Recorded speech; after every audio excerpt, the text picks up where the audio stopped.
कानी बहू। किशोरी लाल जी के बेटे राघव की शादी की बात जगह जगह चल रही थी, लेकिन किशोरी लाल जी को कोई लड़की पसंद ही नहीं आती थी।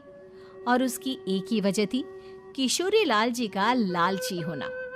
उनको लड़की वालों से मोटा दहेज चाहिए था और इसी चक्कर में एक दिन वो एक बहुत पैसे वाले के घर अपने बेटे का रिश्ता लेकर पहुंचे। उस आदमी का नाम था ओम प्रकाश। देखिए किशोरी लाल जी, मेरी एक ही बेटी है और मेरी सारी संपत्ति जायदाद सब कुछ मेरी बेटी नैना का ही है। पापा, नाम से लगता है बहुत खूबसूरत होगी। कितना अच्छा नाम है ना, नैना।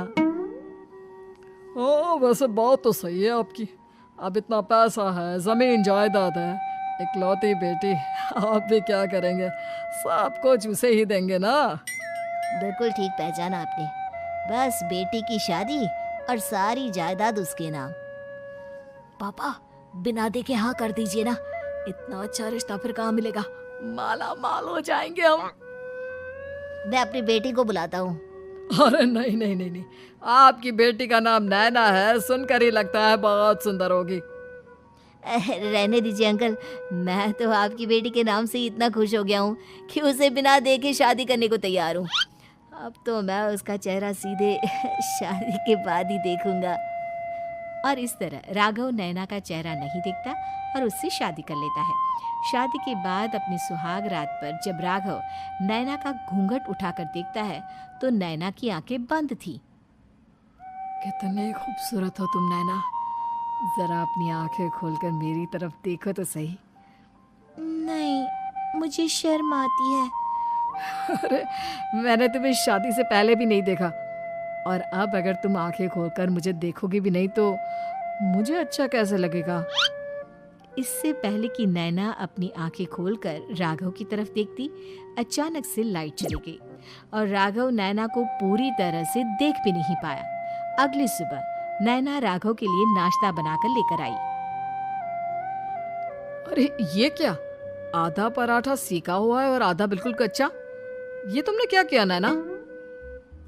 बहू, तुमने क्या आधा पराठा तवे से नीचे लटका कर रखा था, जो आधा सिका है और आधा कच्चा?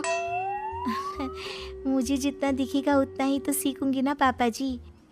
जहाँ जहाँ मुझे नजर आ रहा था वहाँ मैंने सीख लिया, जहाँ जहाँ नहीं दिखा वहाँ कच्चा रह गया होगा।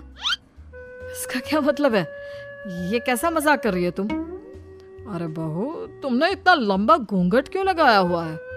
देखो, हमारे घर में बहुओं को बेटी की तरह रखा जाता है, और फिर तुम तो इतना सारा माल लेकर आई हो। देखो, ये घूंघट डालकर रखने की कोई जरूरत नहीं है। हाँ नैना, पापा जी ठीक कह रहा है, तुम तो आराम से रहो, अपना ही घर समझो।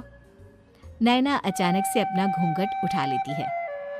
अरे ये क्या पापा, नैना की तो एक आंख फूटी हुई है। नाम से नैना, लेकिन ये तो कानी बहू निकली। मेरे साथ धोखा हुआ है, धोखा। बिना दिखाए अपनी कानी लड़की मेरे संग ब्याह दी। मुझे कानी भी नहीं चाहिए। मुझे अभी ओम प्रकाश जी से बात करनी पड़ेगी। आखिर उन्होंने मेरे साथ ऐसा किया क्यों? अरे, आप लोगों ने ही तो पापा से कहा था कि आप लोग शादी से पहले मुझे देखना नहीं चाहते। अब मेरे पापा पर क्यों इल्जाम लगा रहे हैं? अरे लेकिन उन्हें बताना तो चाहिए था ना कि तुम कानी हो, एक आंख से तुम्हें दिखाई नहीं देता। किशोरी लाल और राघव नाराज होकर ओम प्रकाश को अपने घर बुलाते हैं। पापा जी, ये आपने क्या किया? शादी से पहले बताया क्यों नहीं कि नैना की आंखों में परेशानी है? अरे, आप ही ने तो लड़की देखने से मना कर दिया था। अरे लेकिन आप बता तो सकते थे। आपको तो हमारी बेटी की प्रॉपर्टी चाहिए थी, वो भी पूरी की पूरी। अब क्या हुआ अगर उसे आधा दिखाई देता है? प्रॉपर्टी तो आपको पूरी मिल गई ना। अरे ये क्या बात हुई? मेरी शादी प्रॉपर्टी से नहीं, आपकी बेटी से हुई है। अब ये तो पहले सोचना चाहिए था, तब तो मेरी प्रॉपर्टी देखकर तुम्हारी जुबान लपलपा रही थी। लेकिन मैं कानी लड़की को अपनी बीवी बनाकर नहीं रख सकता। पापा, कुछ करिए ना आप। हाँ, करता हूँ। देखिए ओम प्रकाश जी, आप हमारे साथ ऐसा नहीं कर सकते। और तुम देखो, अगर तुमने मेरी बेटी से शादी तोड़ी ना, तो जो भी प्रॉपर्टी मैंने तुम्हें दी है वो तो पूरी की पूरी वापस ले ही लूंगा, और आधी प्रॉपर्टी तुम्हारी भी लूंगा। अरे मेरी आधी प्रॉपर्टी भला क्यों लेंगे आप? इसलिए क्योंकि मेरी बेटी को आधा नजर आता है और उसकी नजर अभी तक तुम्हारी आधी जायदाद पर ही पड़ी है। अब तुम उसे घर से निकालोगे तो कुछ तो लेकर जाएगी ना। और अगर हम आपकी बेटी को अपने घर की बहू बनाकर रखे तो? तो तुम्हारी पूरी प्रॉपर्टी तुम्हारी ही रहेगी, और जो मैंने तुम्हें दिया है ना, उसमें से बस मैं आधा लेकर जाऊंगा। अरे लेकिन अब आप अपनी दी हुई प्रॉपर्टी में से आधी वापस क्यों लेकर जाएंगे? अगर मैं आपकी बेटी को अपनी पत्नी बनाकर रखने को तैयार हूँ तो? इसलिए ताकि भविष्य में अगर तुम मेरी बेटी को धोखा दो तो उसके पास कुछ तो रहे जो पति का हो। वैसे मेरे पास तो बहुत कुछ है, लेकिन अपने पति की कोई निशानी तो उसके पास होनी चाहिए ना। अब अगर तुमने मेरी बेटी को कहानी कहा तो तुम्हें प्रॉपर्टी भी कहानी ही मिलेगी, पूरी नहीं। जमाए राजा। किशोरी लाल और राघव समझ चुके थे कि वो बुरी तरह फंस चुके हैं और अब उनके पास वहां से निकलने का कोई चारा नहीं है। अब समझ में आया ना, लालच बुरी बला होती है। एक तो तुम्हें प्रॉपर्टी मिली, ऊपर से बीवी मिली, उसमें तुम्हें नखरे भी दिखाने हैं। आए बड़े, चुपचाप बैठो दोनों। कुछ दिनों के बाद नैना राघव की कार लेकर बाजार घूमने निकलती है और जब कार लेकर वापस आती है, ये क्या?